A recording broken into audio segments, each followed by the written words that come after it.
Last time on Square Roots, we finally make it to the big city only to find it crawling with gangs of doppelgangers. Later, we take our party back where we began to look at some humiliating baby pictures, meet our long-lost brother, and slaughter the mere images of our friends and family. Hey, who says you can't go home again?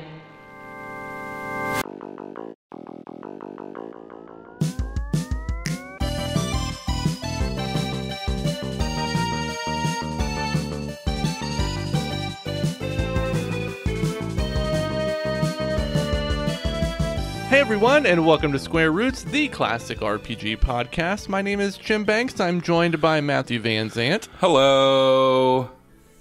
John, Bhaal Boy Brandon. Bhaal Boy? Pardon? Bhaal Boy. Bhaal Boy. B-H-A-A-L.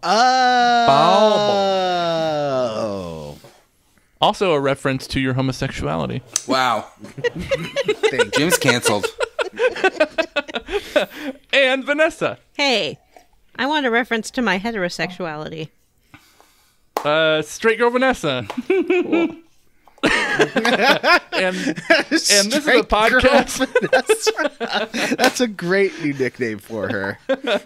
And this is a podcast where we play and talk about your favorite classic RPGs, one chunker at a time.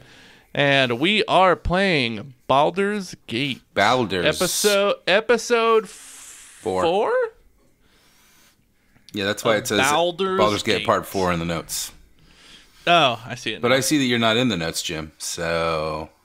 I am in the notes. I'm looking at them right now. Yeah, I see Jim. I see Jim's little picture right there. Yeah. Yeah. Jim, are you wearing a t-shirt with a rainbow on it that says Dick House? I am wearing a Dick House t-shirt. It's beautiful. It's a Dick House. It's You guys know what? mighty. You guys know what Dick House is? Letting it all hang out. Yeah, exactly. It's mighty mighty. That's all I know. It's the production company that made Jackass. Oh, American conservatives are probably like rending their garments in anger over the fact that you have a rainbow on your shirt. Whoa! Yeah. A rainbow. Might as well that be it says drinking a Dick Bud House. Light. Are you? Actually, I'm drinking ultra right lager. Yeah, You 4% know that- alcohol, you know $30 that for tastes 6 pack. like- Got a 12 pack for $65. I like the way that it tastes like water. I like how not brown it is. They probably do. They're all racist. Anyways, you guys want to level up? Who wants to level up? I'll go first. Mine's gonna be real short Do because it. I haven't really done anything exciting over the last week. That's not true. You've done lots of exciting things. I've watched a lot of Yellow Jackets, completely caught up, watched the entire first season, and the 3 episodes that have been released in the second season. I did that. So you watched 13 episodes of a television show. I did. And I am almost finished with my second playthrough of God of War Ragnarok. Playing New Game Plus, which is really cool because I can skip all those really long cutscenes. Really making me want to play that game. It's real good. I also finished a second playthrough of Resident Evil 4 Remake. Wow. Why would you skip all this quality Richard Schiff content? There is a lot of good Richard Schiff content, you're right. Just so that we're clear, you're not caught up on the game. That's true. That's true. You said you were too busy this week, and we all thought you meant with your job. But now it sounds like you were too busy replaying games that you have played this year.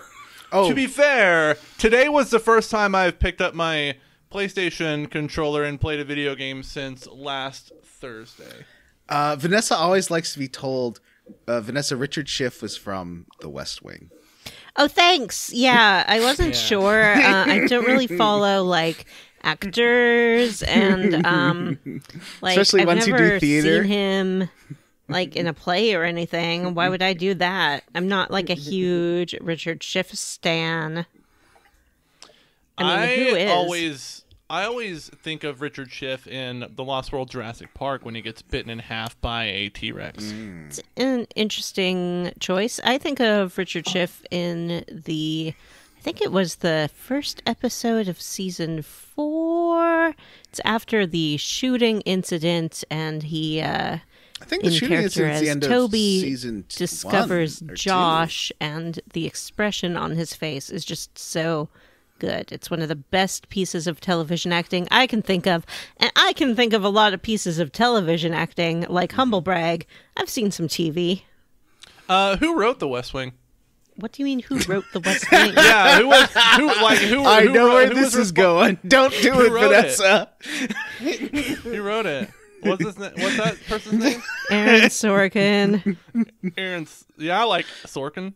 Sorkin my own dick. I didn't ask you if you liked it. I thought it was going to be Sorkin on D's nuts. Yeah. Oh, no. That's not the tweet. Anyways, that's what I did. I think that's pretty much it. I spent a couple days in Austin. That was fun. Lame. And I worked a lot and did, I've done 2 and a assignment. You can't say that kind of thing on the podcast. Your current listens to this. I mean, yeah, bleep that out. Well, you're editing, Sal. No, I'm Bleep out. No, it's not my week. It's John's week. I'll bleep it out. Yeah. I thought you were after me. Anyways, Matt, how did you level up? Oh, I saw a great new movie that I'm really excited to talk about, but none of you have seen it, so it's going to be one of those Matt talks to himself level ups. Did you see The Pope's Exorcist? I saw Dungeons and Dragons' Honor Among Thieves. We all watched that starring together, remember? Vanessa, boyfriend Chris Pine, as the bard it has, Edgin. The guy Jim from boyfriend. The Disney Channel. That's a Vanessa. Yeah, the guy from the Disney Channel, and Marlon Wayans, and Jeremy Irons, and Chris Pine as the bard Edgin. It was kind of fun having a movie where the main character's name was Ed. I don't know why, but that tickled me. Like, what a plain name in this fantasy setting. Ed. His full name is Chris Pine Glover. Are you trying to do a Smash Mouth? Smush mouth. Smush mouth. I saw Dungeons and Dragons Honor Among Thieves. I really liked it. I also realized that you could abbreviate it to D&D:hat, which I like as well. I love it. It was great. It was a character focused movie. The overall plot was not really so much the main focus. I mean, it was, but they spent a lot of time with the characters, and I really appreciated that as an action comedy. I've seen a lot of people compare it to a Marvel movie, which I guess, like, guys, action comedies existed before fucking Marvel movies. Why is that something people have forgotten? Name one. Somebody fucking explain that to me. Action comedy movie that existed before a Marvel movie. Really Dungeons my and mom will Dragons shoot. 2000. Stop or my mom will shoot.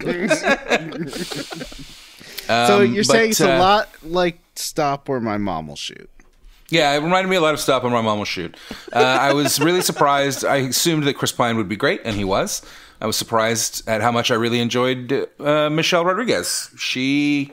I really only know her from like the Fast and Furious movies where nobody really acts. You know what I mean? There's not a lot of acting in those movies. She was the lead in Avatar, right? She wasn't the lead. She was a helicopter pilot in the first one. She was in Avatar, which I only saw once and barely remember. But I really enjoyed Michelle Rodriguez. Lost.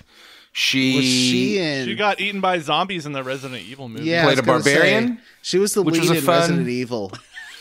Which is a fun, kind of twist. Like, I mean, it makes sense for Michelle Rodriguez. She really pulls off that angry face well. And then we also had Renee Jean Page. We had Renee Jean Page, and I don't know who that is. Have you seen him do live theater? No. Justice Smith was in it as a sorcerer, and he was really fun. That's Will Smith's son, right? I don't think so. It's not.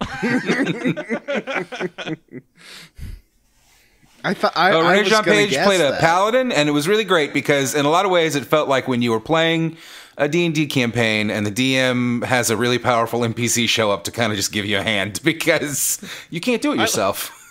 One of the things that tickles me about thinking about a live action Dungeons and Dragons is like, a paladin in real life being like, oh no, I can't pick up that katana.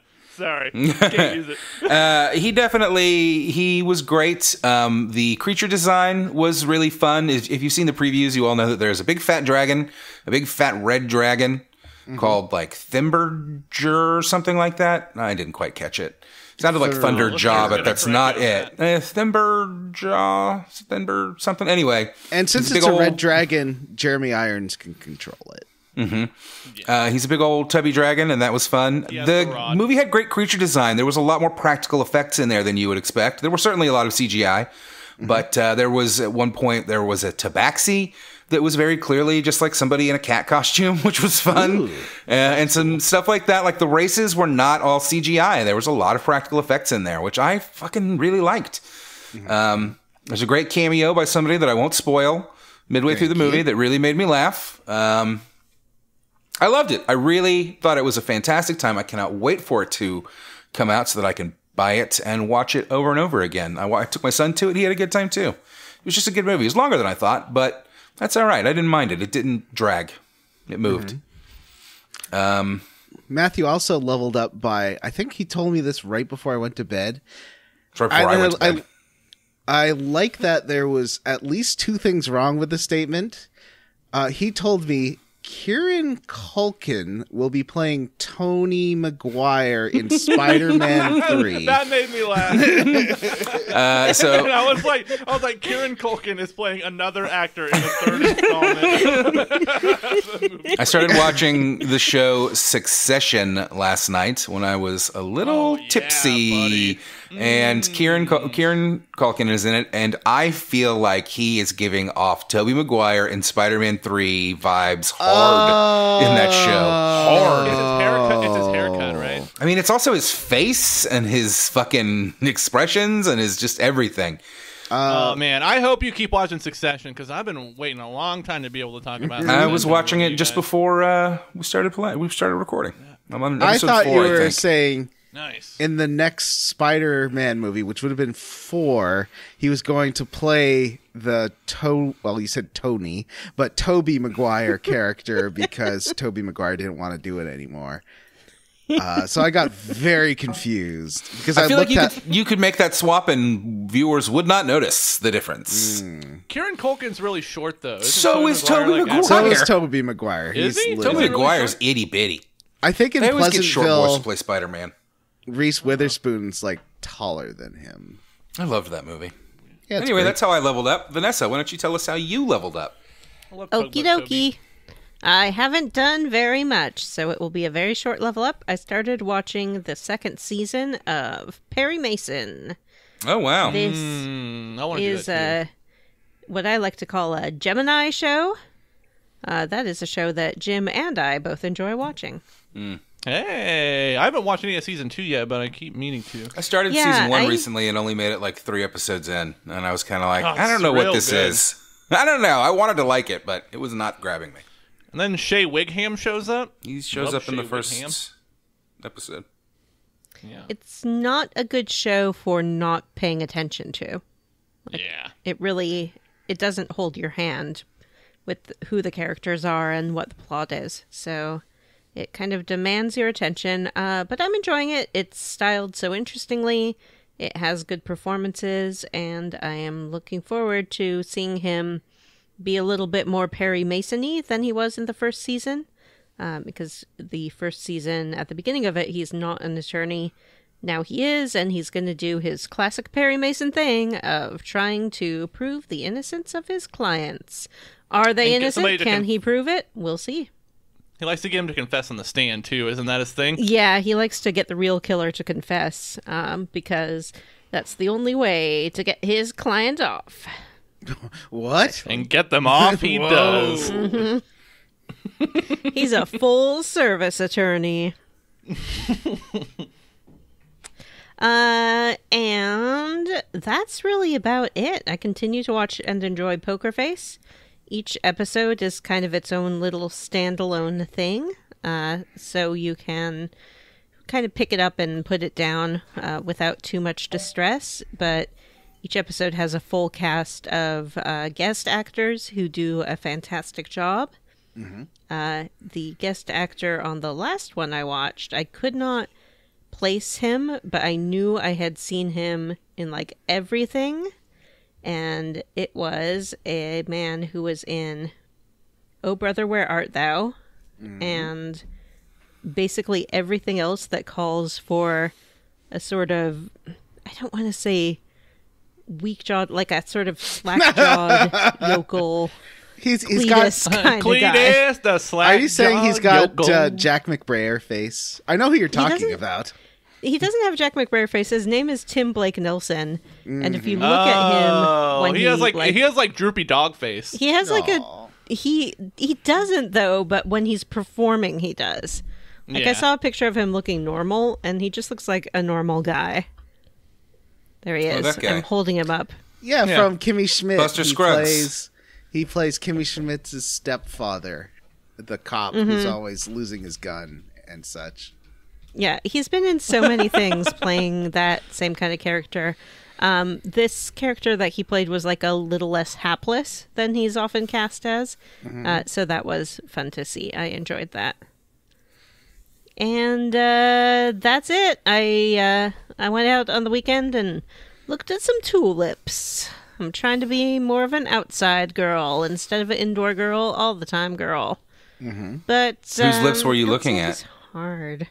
What tulips was I looking at? Whose two lips were you looking at? The tulips of my one true love. He's back in my life.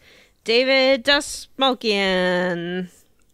I forgot he was my one true love because of my fickle heart. But a new trailer dropped just today for a movie called, what's it called, Jim? Vampire Last Ship. Voyage of the Demeter. The Last Voyage of the Demeter. We're all super excited about it here.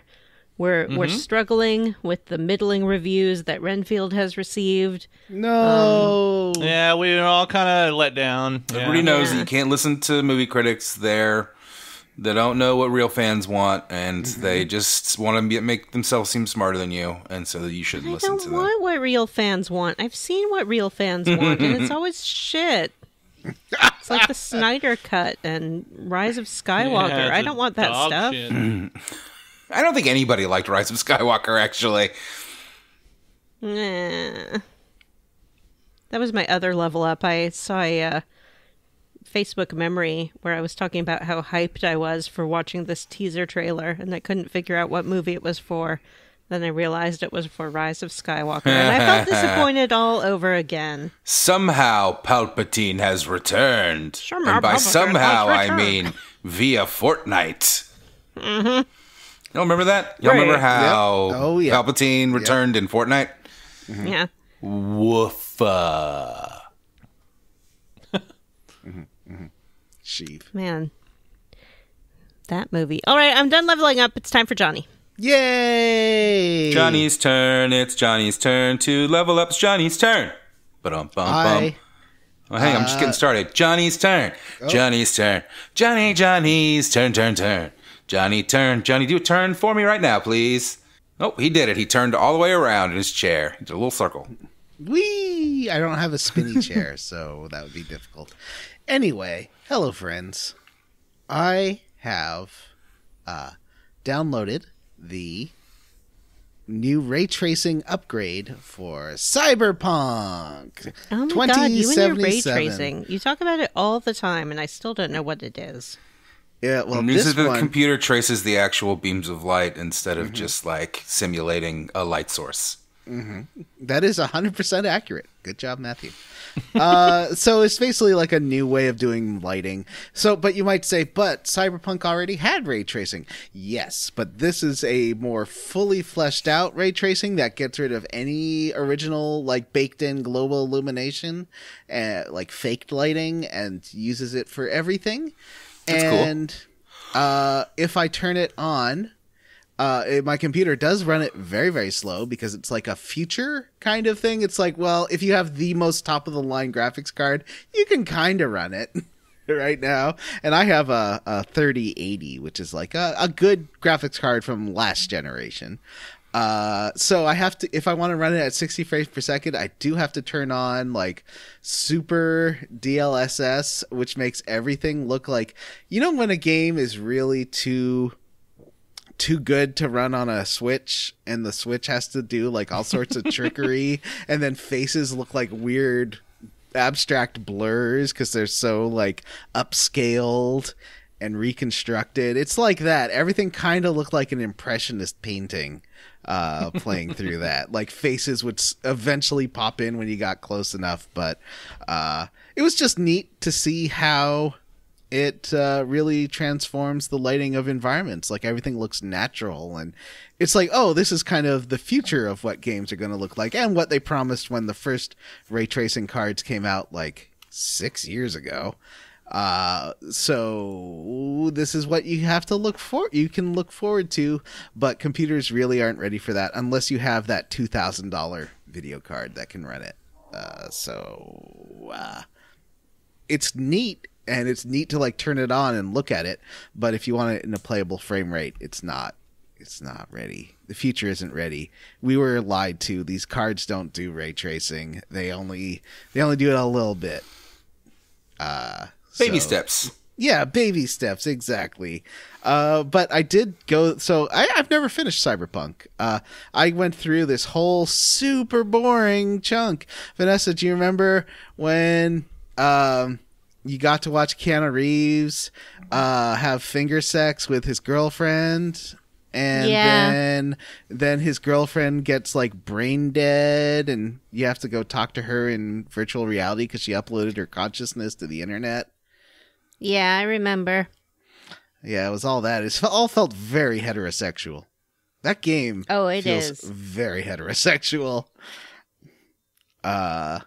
There's no big guys I can flirt with and such, so it's... Anyway, but it's still really neat. I like state-of-the-art graphics, and I like old graphics, too. That's why I've been playing more Octopath Traveler 2, which is like cool, new old graphics, and looks great. That game is good so far. It does have some pacing issues, once again. But I do think the first one would be good for the show. I think it's an interesting game. And the stories themselves are like more fleshed out, live alive, basically, which I sort of said before. But that's what I've been playing. So there. Anyway, I love you all. Let's move on to Vanessa's game. It's Smush Math time. Smush Math time. It's time for Smush Math time. Hey now. It's Smush Mouth. Get your Smush Mouth. Go play. Let's not invite the litigious hand of that particular band. You know they're hard up. They'll come after anyone. Are they? All They've that had their smushes issues. his mouth. They're probably still sucking on that Mystery Men teat. I mean, they're probably still sucking on that all the Shrek residuals. teat. Yeah. All the residuals from hit blockbuster Mystery Men. I saw it in the theater. I assume everyone else did. Yeah. The other day I read the wiki entry for Janine Garofalo's character. Yeah. I mean, I was going to say, who wouldn't want to watch a Janine Garofalo action superhero comedy? Who wouldn't want to see William H. Macy as a blue-collar superhero with a shovel? This sounds exactly like a movie I would go see in theaters, and it was. Welcome to Smush Mouth. It's time for Smush Mouth. It's Vanessa's stupid game. This game's been going great. Look, I don't like to toot my own horn. That's a lie. I love it. But I've really been impressed with y'all. Yeah, Vanessa, toot. Loud. Toot, Vanessa. Nice and long and clear. Toot, Vanessa. Fun game. Toot, toot. It's not the kind of horn I imagined, but okay. This week, It's kind of like a steam whistle. I think that there's a little something for everyone here, so I'm very interested to see how it turns out. Let's take a look at the standings so far. Matt's in the lead with 25 points. First place. In a tie for first place, it's Jim and Johnny with 9 points apiece. Mm-hmm. And a mere 4 points behind is Matt with 5 points. Still That's anyone's 5 right game. answers. I did good. Here we go. Smush Mouth. As a reminder, the way you play Smush Mouth, I will read you 2 clues. Mm-hmm. You take the answers to both clues and smush them together with your mouth by saying the answer. Buzz. Okay. Yes, Matt. I'm ready. Are we going to buzz in this week? We are going to buzz in. What are the standings? John and I have 9. Matt has how many? 15. 5. 5? How is that right? We do... I guess we passed on a few of them, right? Yeah. That's correct. Okay. Yeah. That makes sense. Especially the second episode of Answer Smush, we only got a couple. Yeah, that one was hard. Yeah. This Oscar winner from 35 years ago. And this major play Hollywood that nobody but I have actress seen. Everyone has heard of. From 1981. Oh, honestly. All right, well, this is not Smush Mouth Dummies edition because I thought it was a little too easy last time. This is You're back just saying to that because normal I got Smush some Mouth. points. Clue 1! The first game in this series was released in 1997 and featured an isometric perspective, 50 character perks, and a dog. Clue 2. This 2019 game was applauded for its overall narrative and meta puzzles, winning Best Indie Game at the Golden Joystick Awards. Yes, Johnny. Fall Outer Wilds? It is Fallout or Wild. Oh, nice. I couldn't think of the game. It was tricky because game. I was going to say Fallout or Worlds, but that's a different game. I always get those two mixed up, too. Yeah, that one is The Outer Worlds. It didn't work for the Answer Smush. That's a little behind the scenes look at how I come up with these questions. Round 2. This sequel game was set in 2 parallel dimensions and saw the protagonist swap bodies with the primary antagonist. Clue 2. Oh, nope. I'm not buzzing. All right, Johnny's I'll let out. it slide this time, Johnny. Johnny is out. Clue 2. This NBC crime series starred Square Root's favorite Steve Valentine alongside Jill Hennessy, Jerry O'Connell, and Catherine Hahn. That was a real buzz for real. Yes, Johnny. Chrono Crossing Jordan. It is Chrono Crossing Jordan. Fuck. I need to stop, John. What? We need to stop you. Oh, okay. I thought you were telling me to stop. Like, I'm not gonna. I was also doing that. Yeah. I don't think that one counted. Johnny buzzed early. You know what? Premature buzzing. Yeah. I got a see. verbal warning, and so if I do it again, he did get a verbal warning. The next time he does it, he's going to be forced to answer. Mm-hmm. Mm-hmm. He could have gotten it actually just off the first clue if he had gotten into my brain. I probably wouldn't. Round have gotten 3. Clue 1. This full-motion video release from Square Enix was described by PC Gamer as a spectacular disaster. Mm-hmm. Round 2, Clue 2. This gentle herbivore is also known as the sea cow and can often be found in... Yes, Johnny. I see. Normally I like listening to the entire clue, but every time I did that, then the other two buzzed in. The answer is the quiet manatee. It is the quiet manatee. Was the Quiet Man FMV? No, it was not a full. It had plenty of FMV. It had cutscenes. Like that did not make sense. I'm disputing that one. I am too. Do we All have right, I'll put an asterisk next to it. Do we have a referee we can talk to?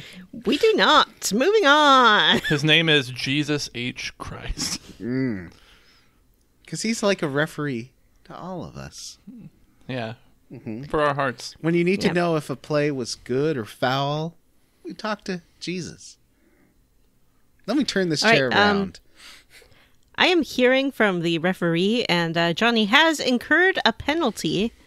Johnny? Yeah. Your penalty is that you have to listen to the whole second question before buzzing in. Wow. Whole second question? I mean, the Yeah, clue. you can't buzz in early. But you guys did all the time last round. Yeah, I don't understand. Yeah, but we're not the ones getting penalized, bud. Okay, fine.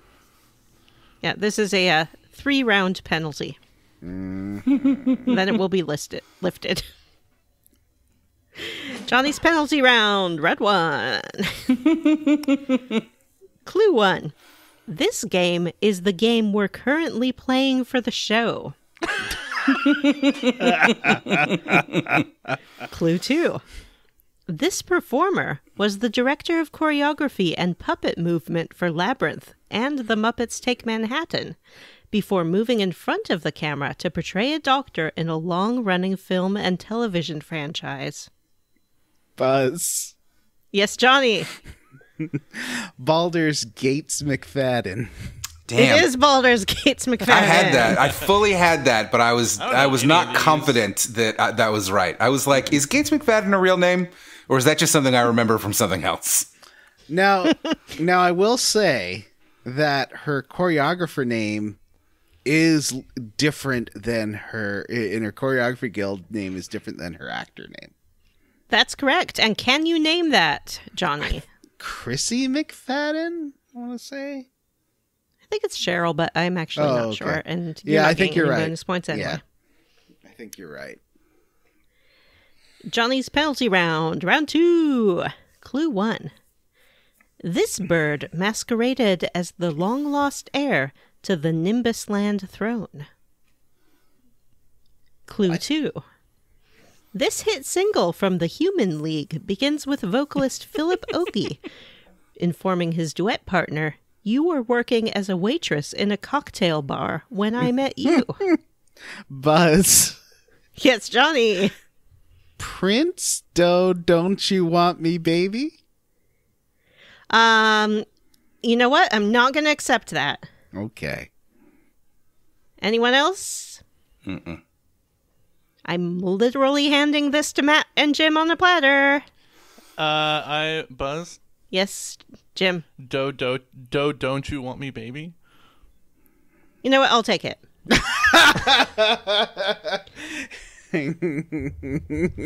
Wait.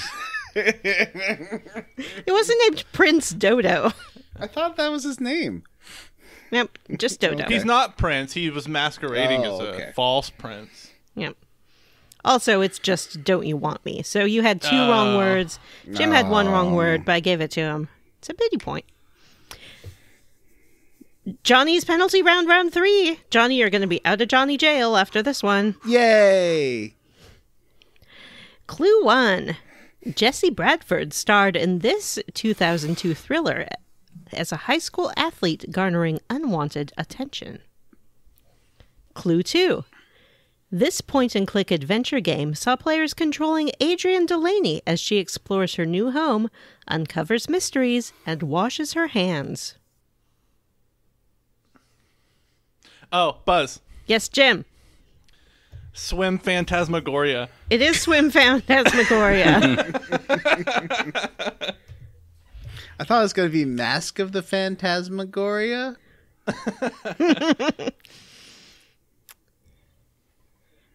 Next round. Clue 1. This Final Fantasy antagonist is half human, half Guado, and all mommy issues. Clue 2. This is the title of the 3rd album by the Canadian punk rock band formerly known as Topanga.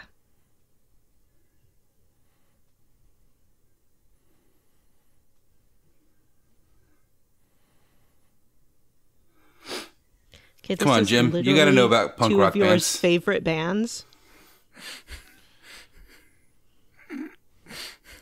I'm trying so hard to give you points, Matt. It's the 3rd album by your favorite band. Who's my favorite band? There's a band that used to be called Topanga. I don't know what you're talking about. Oh. Buzz. Yes, Jim. See Morbid Stuff. It is See Morbid Stuff. Yeah. They used to be called Topanga? Yeah. I didn't know that. Also, not my favorite band. Oh, come on. My favorite band. All right. Next round. 2 more to go. Can Matt get on the board this week? Mm-hmm. I'm not Clue playing. 1. I'm silently protesting this game now. I don't like it Why? anymore. Why? It's a bad game. You're a bad game. Yeah, Clue I am. 1. This 2014 role-playing game from developer Obsidian Entertainment was based on a popular animated television show. Clue 2. This Brooklyn native was the first Jewish woman to serve on the United States Supreme Court, where she earned the moniker the Notorious RBG. Buzz. Yes, Jim. South Park stick of Truth Bader Ginsburg. Correct. Final round. Oh, that's a good one. Clue 1.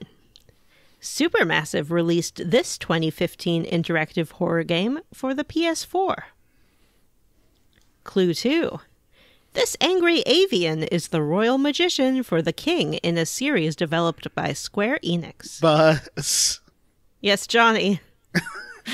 Until Donald Duck. It is Until Donald Duck. Nice. That's a good one. Let's see how that affects the standing.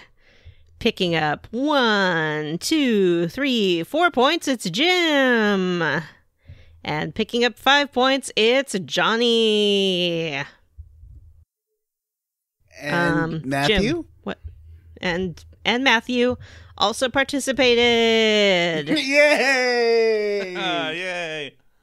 That makes our current standing Johnny with 14 points, Jim with 13, and Matt with 5. The pup one kind of threw me off because I was expecting the first part of it to be Seymour Guado. I did think about making it clear that I was just talking about his first name, but then I thought I used Guado in the clue, so perhaps that would be enough of an indication. I got it, so it's all good. Thanks for playing Vanessa's Stupid Game, Smushmouth. That was fun. Are we ready to talk about the class log? Yes, and I am back on camera now, and I did not realize that Matt physically left for the end of that game. He did. Wow. You are the breeze in the desert for me, my water and ocean, meant to be only together, tiger. Jim, you do the other part. Okay.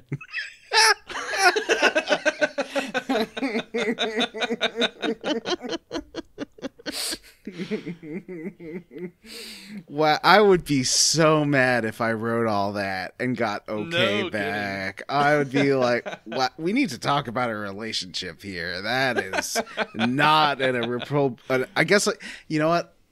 On one hand, I have to work on my expectations.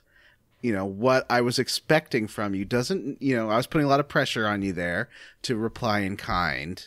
However, I do feel like there should have been at least an appreciation for the effort I made in those texts. Yeah. Also, I have developed fake blood monitoring machines. I don't understand what's happening. It was text messages Look in the group chat between Elizabeth Holmes and Sunny Balwani. Oh, no. Oh. I forgot about that. I blocked that out of my head. I'm putting this at the end of the episode. Well, Matthew, the other straight guy, is not here. That means it's time for Jim's quest log. However, all I can tell you about Ulgoth's beard is that I finished Durlag's tower. And I was looking at a guide, and the guide's like, well, you're not done yet. You have to go back to Ulgoth's beard. I'm like, what? what's Ulgoth's beard? And it's like, oh yeah, it was that weird town that showed up in the corner, and I never went there. And so then I went there and immediately kept getting killed by these assassins. I did the fight like 10 times, and then eventually I just let Dynahir and Imoen get murdered, and then I I went back and resurrected them, but I lost some items doing that because they didn't stay on the ground. Some people stole all the valuable magic items I left. And then I was like, you know what? I'm probably just not high enough level for Ulgoth's beard, and just kind of shrugged. I saw there's something about a cult. You probably had the Soul Taker's dagger on you from the Demon Knight. Did. So I sure did. That's what happens and when you get like, there. What's this dagger? And I think I sold the dagger after. I don't know. I mean, that's steal it. They steal it off of you. We'll talk about it. We're going to talk all about Ulgoth's beard and the accompanying quests like Durlag's Tower, and then we're going to talk about Chapter 7. I did talk to a guy, and he was like, "I want this dagger." I was like, "Oh yeah, I totally had that dagger." Huh. And he's like, "We need to get it back or else." I'm like, "I got other stuff to do, and I'm kind of busy, so." All right, well, let's get into the quest log, shall we? Yes. Listen, I there's already I also went to the tower before going to the town. Wow.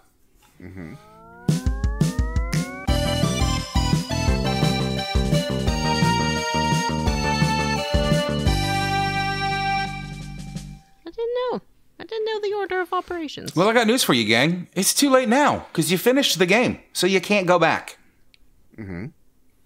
Start over.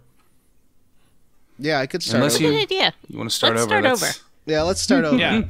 Next week, stay tuned for episode 1 of Baldur's Gate. So this week we finished up Chapter 7, the end of the main game. But before we talk about that, we're going to talk about Ulgoth's beard and all the great quests that are associated with that.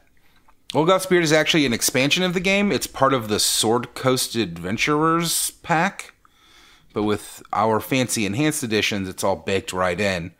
And it's located in the upper right corner of the map. And there's a ton of little quests in that town. And I did not document them all, but I wanted to document what are the 3 big ones from the town. You know what that town doesn't have? At least as far as I know. A shrine where you can resurrect your players after they get murdered by assassins. Yeah. I mean, I think you can have your own resurrect spell by now. I never got one. I don't think I was high enough level at the end. My dwarf was level 7 or 8. I don't know. I didn't get it myself. I was a little frustrated about it. I really hated traveling back to towns that had... Yeah, it was annoying. And picking up my people's stuff and all of that. Anyway, first quest we're going to talk about... I'm sorry. How long will they stay resurrectable? Do they eventually rot? They will. If you're playing on easy, story, or normal, you can always resurrect. On core edition or hard, depending on how they were killed, they may or may not be resurrectable. And I don't know if there's a time limit. Like sometimes when I kill someone, they explode. Probably Exactly. You can't resurrect that. Yeah, if they explode into giblets, ludicrous gibbs, you cannot put the pieces back together. So we meet a mage in Ulgoth's beard named Chandalar, and he wants you to retrieve his cloak. And if you agree to this, he immediately teleports you to a little ice island.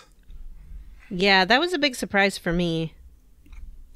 There's not a lot on this ice island on the outside, on the surface. There's just a dungeon entrance and a polar bear. Did you like the polar bear, Vanessa? I did like it. I liked it so much that I did not kill it. I went into the cave and refused to lay hand on that beautiful little bear. Yeah, it seems like wearing only cave sunglasses bears and drinking Coke. Yep. I think it's only And cave then bears Santa that will Claus always ran by attack you. and the bear winked at it. But in a very creepy mid-90s CG wink. So it was like... Yeah. And when he did, it made that noise. Bing! So you Do you realize... wish people made that wink noise in real life when they winked? Yeah, that would be perfect. Yeah. When I wink at boys walking down next to me, like big men walking, and be like, wink, and they don't notice. At least then they'd be able to notice. Yeah, like a little audio cue to go with the wink. It's a great idea. Yeah. I think it would also like a make little it clear, handheld like thing. Yeah. So there's something weird about this island. The teleportation magic does not seem to work here. Chandelar gave us a ward stone that will allow us to teleport back when we're done, but there are some mages trapped here and they can't get out. So we go inside and we find a dungeon, and basically you just kind of wander through this small dungeon, killing wolves and meeting mages who then will attack you because they basically all figure out that you have a ward stone on you, and they're like, we want that ward stone, give us. And you say no. Cool. Yeah, and then they try to do a stab of you. Well, they try to do an explode of you with their magic. It's not very nice. Yeah, all of them, I'm like, hey, yeah, I got this ward stone. I just have to find this cloak, and then we'll all go together. It'll be great. And they're like, nah, I'm going to kill you. Yep. Except Eventually, for one guy who agrees to help you out. Oh, really? I didn't find anybody that agreed to help me out. There's one guy who will agree to help you out, and he does, until you get the cloak, at which point, brace yourself for a surprise, he tries to kill you. What? Eventually, we find Dezkiel, and once we kill him, we take Chandelar's cloak off of his body, and we're pretty much instantly teleported right back to Ulgoth's beard, and you can give the cloak to Chandelar. I guess it's a really good item. I saw a lot of like tips and tricks on how to get that cloak off that boy, but I did not bother. Like after you give it to him? Yeah, like pickpocket it off of him or kill him and take it. Can't you just refuse to hand it over? I don't know. And neither does anybody else, so I guess we'll never know. Anyway, next up is Mindas. He's a reclusive scholar, and he asks you to retrieve some sea charts from the Merchants League counting house in Baldur's Gate. I did this in Chapter 6, or I guess Chapter 7, so I had a price on my head, like the Flaming Fists were always trying to hunt me down. And I had to do a lot of shifty moving through the sewers to try and do this. It was pretty funny. So I did. There's several ways you can get the sea charts back. You can pay for them. You can do a quest for the guy, or in my case, they just kind of attacked me. I don't remember exactly what I said. I may have just been like, I'm looking for some sea charts, and they were like, fuck you. So they attacked me, and I murdered them and took the sea charts back to Mindas. And then Mindas asks us to go on a knowledge recovering mission to find the lost ship of Balduran. It sounds like an he adventurer, wants to get high with you. An adventurer who was a famous explorer and the founder of Baldur's Gate, who was lost at sea 300 years ago. So we have to get on a boat with these sea charts and go find Balduran's ship. But unfortunately, we are caught up in a storm or something, and we get shipwrecked on a mysterious island. Wait, so this is a different mysterious island than the previous island? That was an ice island, John. Yeah, that was an ice island. This is the mysterious one. Yep, this is the mysterious island. Ice islands can be mysterious. Yeah. Not to me. Not to me. Never to me. It was mysterious because we never learned the secret of why teleportation magic doesn't work there, and it like traps wizards. Anyway, you wake up on this mysterious island, and you meet a young girl named Soliana on the beach, and she tells us that we smell funny and that we need to find the leader of her people, Cassius Gan. So you leave the beach and you find a little village, and no one will talk to you other than to tell you that you need to go find Cassius. I'm probably saying that wrong, but it's Cassius now.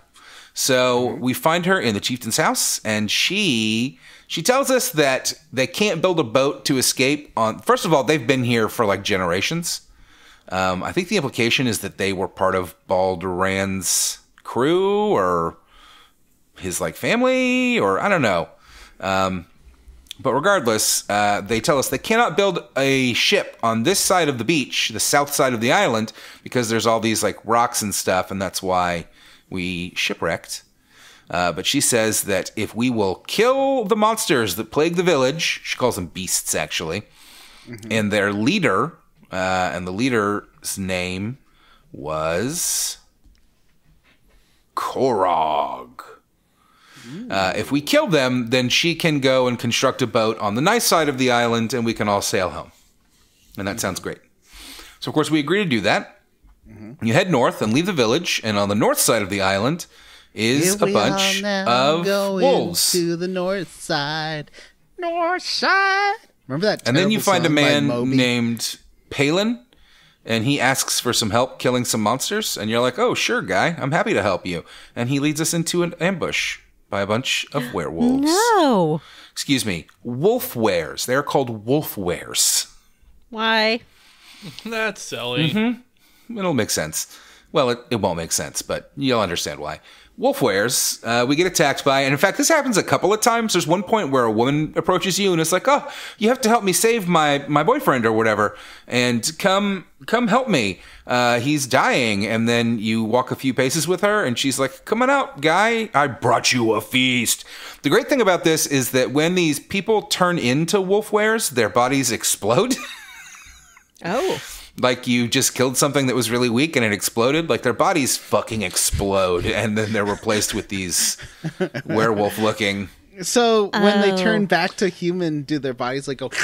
I don't know. You never see it happen, but presumably that's what happens in the quarry too. When those the people in the quarry turn into werewolves, all their skin explodes off their bodies, and then they're werewolves. Yeah, Right, but then they have, spoilers like, for nice the game, new The skin Quarry. Do you think their skin is like really nice if you're a werewolf, because you're always exploding your old it's always skin, and new then skin. It's like exfoliating. yeah, that sounds amazing. Is a wolf were a wolf that has been bitten by a human and turns into a human under the light of the full moon? No, but that would be better than this. What's wrong with the word wolfware other than that it's super stupid? Just that it's the opposite of a werewolf, right? So it's got to be a wolf that's been bitten by a human. Also, on the north side of this island, you find a house with a man inside named Dreidel. And he, I guess, was a part of Baldur's voyage. He tells us how Baldur's ship was attacked by these wolf wares. Was he made out of clay? What? Yeah, he was. How can a ship be attacked by a wolf were? They Well, can't I guess swim. Maybe they shipwrecked first. I don't know. They're doing little doggy paddles. Yeah, dog paddling out there, just biting the side of the hull. He asks us to retrieve his spell book from inside Baldur's ship, so that he can teleport off the island. So that's nice. We agree to do that, and it also acts as like a safe house for you to go rest at, which was really handy. And then eventually you find, on the north side of the island, you find Baldur's wrecked ship. On the north side, I thought ships didn't wreck over there. Yeah, I don't know. But the ship itself is not, it's hard to even call it a dungeon because it is just kind of one room, but it's like 4 levels filled with wolf wares, and you just kind of have to murder your way down through all the wolf wares, and then eventually you find the leader, Kerog, who tries to talk to you. I tried to talk to him. I was like, hey man, like, why you gotta be attacking the village and stuff? And he like refused to like give me details, but he clearly had like a reason for what he was doing. He also had kidnapped a child. So I was like, okay, well, just give me that kid back at least. And he was like, no, I'll kill you. So I killed him. He turns into not a wolf were, but a loop guru. Now, What? Excuse me. That's what it said. now a loup-garou is just French for werewolf. Okay. Well, this guy's health regenerates, and he can only be hurt by silver weapons, which I only had a dagger that I had found, I think, in the ship. So this fight was a Plus huge he's fucking like, pain in the ass. bonjour. I had to try it several times, not because he was killing me, but just because I couldn't get his health to stay down, and I was running out of spell slots, and magic was the only thing that was really doing any damage. It was a huge pain in the ass. But I did finally manage to kill him, and then we head back to the village. If you stop at Dradiel's house first and give him his spell book back, he is like, haha, see ya, and just teleports out, which was funny. No. He's like, I don't care about you. What a And then jerk. we head back to the village and we tell Cassius the good news, and she tells us some bad news. Oh. And the bad news is that she's a werewolf. Not a wolf were, a werewolf. That's right. Okay. We thought we were protecting a nice little village from werewolves, and in fact, This was more like a war between werewolf clans. Um. And she informs us that she's infected us with lycanthropy. Oh, no. No, she hasn't. What? And this will fuck you up. You, if you don't finish off this quest quick enough, you will get an end game when your party turns into werewolves. She bits us? I don't think she does bits us, so I don't know how she did it. She just like, I've given you the gift. And I was going, what are you talking about? You didn't do a chomp of me. Nobody did a chomp of me.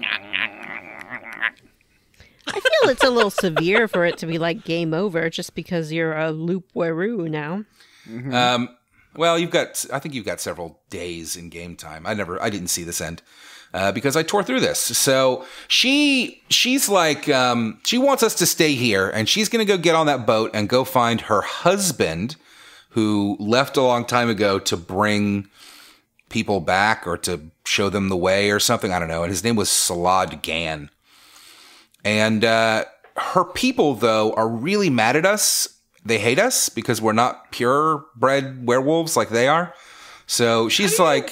How are you purebred werewolf? Maybe you're born a werewolf? That's just if your parents did it. Can you imagine a baby werewolf? So you seem very taken by that idea, Jim. That's funny. There's a lot of werewolves running around, probably. So her people are like pushing back, and she basically is just like, well, figure it out for yourselves. I'm leaving. I'm going to the ship. And she does. She bails. Turns out she's already got a ship. What? And she's going to leave. Why? And she's going to leave us here. What's this person's deal? Yeah, I don't know. What's her deal? What's her deal? So, what's the deal with Luke lady? Now the village turns against you, and it's the same thing. Like, it's the same sprite, and the people like explode into werewolves, except they are now called werewolves and not wolfwares. I don't believe there's an explanation given for the difference in names. It's very like strange. A great butter battle there. They're like, oh, those werewolves eat their butter with the butter side down, and we're going to call them the wolfwares, and we're going to fight them. Definitely the people of the village are like, up until this point, have seemed like calmer and like more in tune with nature. They're more chill. And according to the Baldur's Gate wiki, wolfwares are reverse werewolves. They're lycanthropes whose natural form is a wolf with the ability to assume the form of a human or a half-human, half-beast hybrid. It's like I said, they're wolves that got bit by humans. Yeah. So we have to kill our way through... We were bitten by a radioactive human. We have to kill our way through this village that we just saved, which is not nice. There's a little bit of stuff here. There's a lady that, or if you're a female character, a man that you can have flirted with earlier on that will like try to help you here. And the little girl I don't think comes back, which is good because I didn't want to have to kill the little girl. But also Dreidel teleports back in to tell us... Which is it was weird because I didn't need it because I had the girl that I had flirted with. She told me where the secret door was to the caverns that I needed to go through to get to the ship. But then Dreidel also showed up and was like, "Hey, guess what? There's a secret door here." Cool guy. And then he teleports away again. Dreidel teleported away with his magic book. Yeah, and then he teleports back and then he teleports away again. Yeah. So anyway, we kill all of these fucking people and then we head through the caverns and out the other side back to the north side of the island where we find a ship, and on that ship is Cassius, and she's all like, I don't know. She's like, I'm going to go find my husband. And we were like, you're fucking evil. You tried to turn us into werewolves, and we don't like that. And you want to go infect the mainland with your werewolfism. So you have to die now. So I did a murder of her. Is that how you kill your lycanthropy? No, you use the ship and you sail back to Ulgoth's beard. And once you get there, a man named Baresh walks up to you on the docks and is like, you're here to see my master Salad Gan, right? And we're like, you mean Mendis? And he's like, same diff. And I told him, he's like, where are the rest of the werewolves that you were supposed to come back with? And I was like, I killed them. And he was not happy, and I had to go back into the house that Mendis lives in. Mendis, a.k.a. Salad Gan. And they are also a couple of loup-garous. and I had to kill them. And it turns out that Salad Gan, a.k.a. Mendis, is like the main werewolf. And once you kill him, you're cured of your lycanthropy. So I guess what you can do here is not go into that hut and kill him. And if so, you'll get a game over in like a few days. Ah, when the moon rises, fat and full. So that is the quest for Balduran's ship. I did come away with Balduran's butter knife. I don't know why. Never used it for anything. Couldn't sell it for anything. Not sure what the point of it was. Just showed up in my inventory and was like, hey, I'm going to take up one of your 10 slots. Probably it's good for like spreading butter. All right. Well, finally, the last major quest of Ulgoth's beard, and the one that everybody else did, Durlag's Tower. So when you go to Ulgoth's beard, there's a man there offering tours of Durlag's Tower. And so you can pay him like 100 gold and offer to meet him there. You also, in the inn, will run into Hergen Stoneblade, a dwarf who asks you to retrieve the Soul Taker dagger from the tower. And there's a woman whose kid is missing. Son is missing, not kid, because it's like a man. So you collect all them quests, like a good boy. And you head to Durlag's Tower. Durlag's Tower is like way to the south. I don't know why this guy's giving tours of something that is clearly like 40 days of travel away. It's very strange. Well, it's like one of those Viking river cruises that old people take.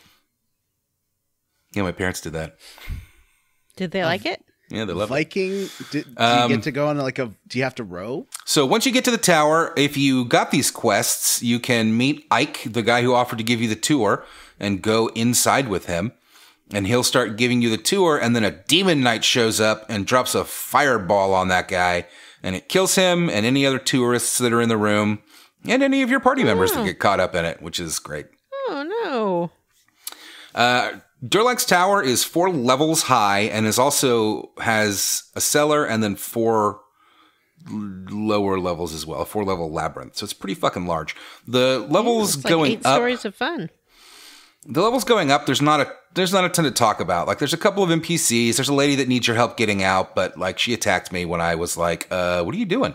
And so I don't really know where that storyline went because I had to kill her. She was like a succubus or something, right? Maybe. A succubus? Succubus? I did have some like succubus hair in my inventory after that, I think. Yeah, that's from her head. So there's some NPCs to talk to. There's not much in the way of quests. There's some items to find. You can go up. There's a basilisk in an exterior section that really fucking annoyed me because he one-shotted me again, as always happens when I see those things. Like, they are trained to kill your main character instantly. That's what basilisks do. They see you across the screen and they spit at you immediately. It's really annoying. So we head down. And as we explore the dungeon, we learn all about Durlag, Troll Killer, who is the adventurer that built this place. And he built it because he wanted to start his own clan because he didn't want to die alone. And he was like hella rich. But slowly, I guess, as he dug down to build the basement levels, he started to encroach on the territory of some mind flayers or something like that. Who sent some doppelgangers to slowly kill and replace his family. And then he was forced to kill all the doppelgangers that looked like his family, which drove him crazy. And then he hired a bunch of builders to turn his tower into a death trap and locked himself at the bottom until he died alone. Do you think the builders got out okay? So here's where we really get into the meat of it, and I actually copied something from that Baldur's Gate wiki right here. In the first level, we run across 4 warders who want us to solve a riddle, and the Baldur's Gate wiki said the 4 warders represent the weaknesses of the warrior: avarice, fear, love, and pride, and each is a riddle that must be solved by exploring the level and performing certain actions to gain an understanding of how they relate to the horrors that Durlag had to face. What this amounted to was walking around and touching things. Yeah, well, I liked it, including like John, you're muted. one pix. Oh, that's why you didn't laugh at my great jokes earlier. Including. That's why. So there's at one point you have to find a crank for an engine, and then you have to turn on the engine by clicking one pixel on a wall. And maybe it's easier on console, but on PC I had to like mouse hunt. I was like, okay, there's got to be some way I could interact with this. And I was looking, and I'd never interacted with objects in the background before in this game, other than like openable ones. But if you move the mouse over something you can interact with in this dungeon, it turns into like a little turn, like two arrows in a circle. So I had to. This was the first point that I realized it, because I was like trying to figure out how on earth I interact with it. And so I got the, I was like, well, where do I put a crank? There's no space for a crank, and there's nothing on this engine. But yeah, on the wall behind it, there's a tiny little pixel. You gotta put I had your mouse everything that was highlightable was automatically highlighted for me. I think it was a setting, but I think it was automatically on. Right, and that will highlight on PC. It'll highlight any containers, but it doesn't highlight interactable objects. Oh, it definitely did on console. Well, the console version's better. Whoa. At least I do find in that it respect. sometimes difficult to do like delicate work with the console version. Like two things are next to each other. It's hard to pick which one you want to interact with. You just have to like wiggle your character around until Well, you could hit right on the D-pad to get like a mouse that you can move around with the analog stick. No way. Yeah. Huh. Vanessa, you got to learn to try all the buttons, you know? I try almost all the buttons, but I always forget about the D-pad. So Old school. we solve that riddle and move on. Level 2, confusing AF, honestly. This is the one with all the doors. There's a bunch of doors, and you can't open them, except you can open them by like interacting with the world, but then sometimes when you open a door, another door will close, and it's just a big old maze. When God closes one door, he opens another door. It's just like that. Ugh, such bullshit. Sometimes bad things just happen. Wow. This is where it gets really hairy. There are definitely traps fucking every 2 feet, and monsters crawling out of the woodworks, and I was trying to rest my characters, and it would take me like 3 tries to get one off. It's frustrating. To do what? Pardon? You heard me. It took me 3 tries to get my characters off.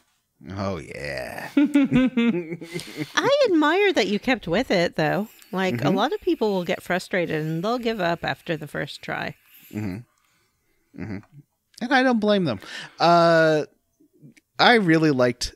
I think the first floor gave me hope this was going to be like a super fun dungeon, because I really liked the whole stuff with the wardens and like making it was fun. It was you had to read fun some and books, interesting. You had to make some wine. Yep. Oh, yeah. You have to put together a gong mallet so that you can bang a gong. You could bang a gong and like... now, I thought that the stats maxed out at 100. I'd assumed that. I never tried going past it. And Owen was like, no, you got it. It goes up to 250, buddy. Like, whoa, 250. Yeah. Only the thief stats. So we can push those find traps and pick locks up way high, which I also didn't know. So fuck you, game. Yeah. And also, so with that, to find traps, and this whole thing is like the worst D&D modules you've ever played. This whole tower, everything has traps in it. Each hallway has like 8 traps, and the designers are like, "Oh, you forgot trap number 6, and you're gonna die now, stupid." I mean, you're not even forgetting about it. Your characters are finding it or they're not finding it. Yep. I did give my thief Corin a potion of insight at one point, and that did make it a lot easier. Potions of perception also work really well with thieves for boosting their stats. You would think that a potion of master thievery would help, but no, that does really. nothing. I don't know what it does, but it's not anything to do with this. Picking locks and hiding in shadow. Hiding in shadows and stealth is what that move silently. Yeah. This is what that buffs. So it's useless. So, which we never use because you're always in a party with a whole bunch of people. Well, with Imoen, I gave her super speedy boots, but you don't want to move silently or go into stealth mode because then you can't detect traps. And guess what? You need to detect traps every fucking where you go in this stupid dungeon. Mm-hmm. And you die so many times. Yeah, I died a lot here too, and I was definitely playing it on easy mode. So what I had to do was basically inch forward like 2 inches on the map, wait 30 seconds for Imoen to look around for traps, and then inch forward. This sucks. After that first level, which was really fun, this dungeon became less and less fun each time. I mean, I didn't mind the puzzle part that you're talking about in the next floor with all the doors that open and close. Though it's okay. So the second one is where you're supposed to interact with these training dummies. And then every time you interact with the thing you're supposed to interact with to learn more about his backstory, you'll get a what do you call that? Like a gobbledygook. What are they called again? Doppelganger. A gobbledygook. Oh yeah, yes, a doppelganger coming in as Durlag Troll Killer, like reenacting a scene from his horrible past, like killing his son or whatever. And so I ran in, and he kept like killing Imoen or whoever was in the room with Cloud Kill. So I just ran in, attacked the 3 training dummies you have to attack, and then just ran out. And then you just hear him in the text, the game text window saying like, "Oh, so you're in here, son. Well, I'm going to kill you now because you're..." And so like off screen, he's doing all this violence. And so I just had to wait until his Cloud Kill was over and then go in and kill him because it was fucking up the next ones. If I didn't go in and finish that, I couldn't save anymore until I went through and went back and killed him after he cast the Cloud Kill. But yeah, I like that you can just run away. Mm-hmm. Just let him monologue in peace. Yep.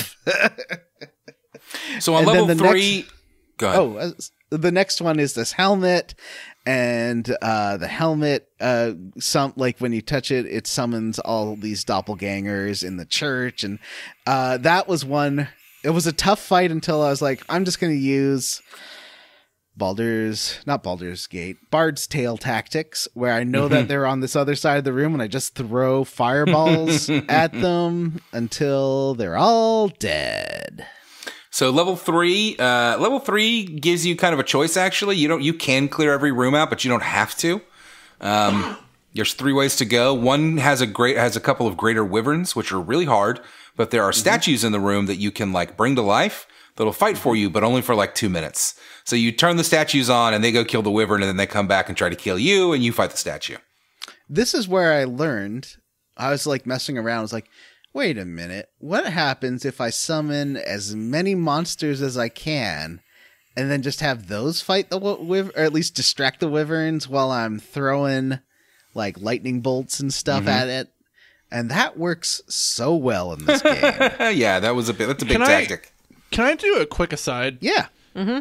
Are we saying wyvern or wyvern? I say wyvern, but I think wyvern's correct. Is it? I don't know, You man. go for wyvern. Jim and I are kind of wyvern. rocking similar facial hair. You see that? Like we kind of have a bit of a mustache going. Yeah. Yeah. Your beard twins. I over trimmed my chin here today. I on purpose with my Manscaped lawnmower. Yeah, that's what I used to.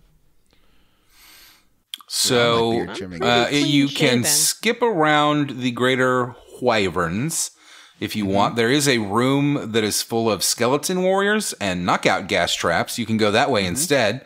That also was very annoying. There are legitimately like 100 goddamn enemies in that room, and they're all shooting arrows at you, and then you keep getting knocked out, and it's frustrating. If you do that room backward, okay, so I didn't realize that I didn't realize the premise that you described where you don't have to go to all 3. I thought I had to like clear out all of them.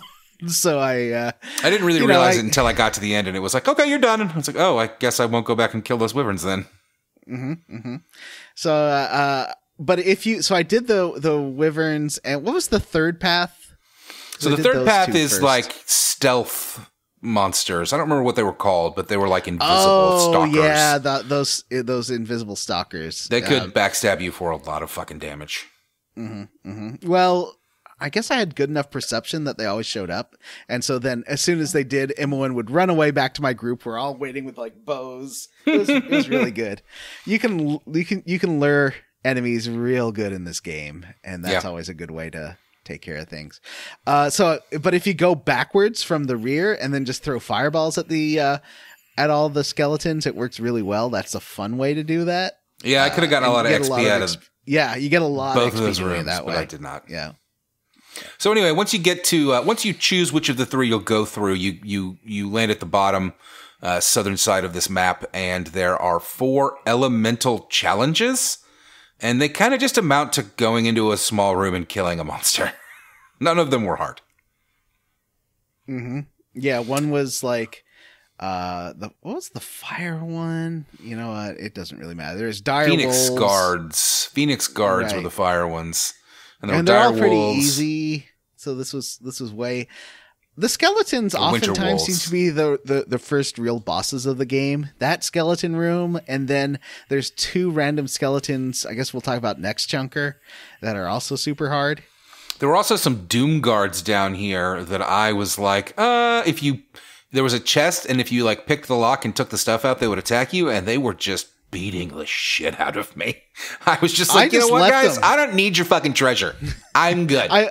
The treasure wasn't even that good. Yeah, because I opened it with Imoen, and then they all attacked me. And I was like, I looked through. I was like, I just come pull Poshies here. It's nothing really great. Yeah. I'd just like to say that on story mode, I haven't really been having a lot of these problems. I don't know what the difference is. Same. Once you kill the 4 elemental challenges, you get teleported to a room. The best room in the game. Yeah, the best room. It's the chess game. You get teleported onto a giant chessboard, and it gives you the rules of like your king can't move, and your queen can move anywhere, and your bishops can move diagonally, and your knights can move they can only anywhere as well. stop on their color that they're on. And now I don't know if you know this. Matthew and I are pro-level chess players. And you can't call yourself a pro-level chess player just because you put a vibrating egg in your butt. I put a vibrating egg in my butt that tells me what moves to do. But also, so Matthew and I, we know castling, right? We know en passant. We know all the secret chess moves. But however, there's one move of castling. There's one chess move that you might not have heard of. It's called, we know there's enemies on the other side of the board, so we just stay where we are and throw fireballs at the other side of the board until they're all dead. That's how I got through this. That move is actually, like, I don't know why chess masters don't use that move in real life more, because it seems to be really useful. The thing is, if you step off of the square that your character's allowed to step on, you will immediately start getting zapped by a million lightning bolts, and it will kill the shit out of you. I had to turn everybody's AI off so that they would stop fucking moving. Same John, here. I believe that move is called the Queen's Gambit. Oh, okay. Okay. Yeah, I used... That's what that show's about. Nira. I had Nira as on one of the knight squares, so she was able to move forward without getting blown up, and I moved her up a little bit and just had her fireball the other side of the screen for 5 minutes. Until it was like, you did it! You've defeated the evil king! Just like 11th hour, we solved this chess puzzle immediately with no problems. Yep. We are puzzle masters. I wonder if in the 11th hour Switch version, it's going to have like a set solution for the mouse puzzle. Ooh, I can't... No, I feel like Will Sasso or Ethan Suppley shows up in 11th hour, and I never got far enough to see their little cameo. Well, sad. I know. So once you beat the chessboard, you are on floor 4, the final level of the maze. This is another just fucking huge maze with a million traps and enemies that you just have to slowly wind your way through. There are 4, I think, compass rooms that you get teleported to, and each one has 4 stone golems that will like tell you about Durlag, and then the last one will ask you a question about Durlag's life, and that's how you get through this level, by knowing about Durlag's family. Well, it was really silly. Yeah. And I found that Andraste just whispered the correct answer into my ear. For sure. Yeah. For Vanessa, sure, did you listen and solve the puzzles without Andraste's advice? I did the first time, but then it kept happening, and I just wasn't really there for talking to 4 golems about Durlag and his dumb family. Yeah, you have to like know his father's fucking name and his kids' names and the order of their birth and shit. It was dumb. Yeah, that was great. I love that. You know what? This reminds me of several real life dungeon masters where it's like, okay, so what's the name of this villain? And all the players are like, and then the dungeon master's like, you've been dealing with him for the past 6 game sessions. Come on, what's the name of the guy that you're fighting? And all the players are like, That's why I take notes. Anyway, you also have the actual ghost of Durlag here, and he, I don't know, he's just kind of rambles at you. He wants you to clear the dungeon out for him. And then you basically make your way to the end. Once you've completed that last compass room, a secret door opens, and you find in this secret room an NPC named Claire is trapped there. Mm-hmm. She was part of an adventure party that came down and made it all the way down to this point, and then got slaughtered by a demon knight in the next room. And he has Billy Zane. Yep, Billy Zane's in there. He has an evil mirror that makes like evil mirror versions of people, and then he just has those kill people for him. The way that Claire described it was like, it's terrible. He's so powerful, he doesn't even bother to lift a finger himself. He just uses this mirror and blah blah blah. Yeah. Is an evil mirror that makes evil copies of people, like, is that like a trope? I guess. I don't know. Doesn't sound like it. Because there was a short story that I read, out of a horror collection that had that as a device in it. Maybe. Is that I feel like we've dealt with that in other games, like shadow selves and things. Yeah. You can go into the room and take the cover off the mirror, and it will create an evil version of the evil demon knight. Yeah, I broke the mirror. You can also break the mirror. Like, Demon Knight's like, hey, what are you doing?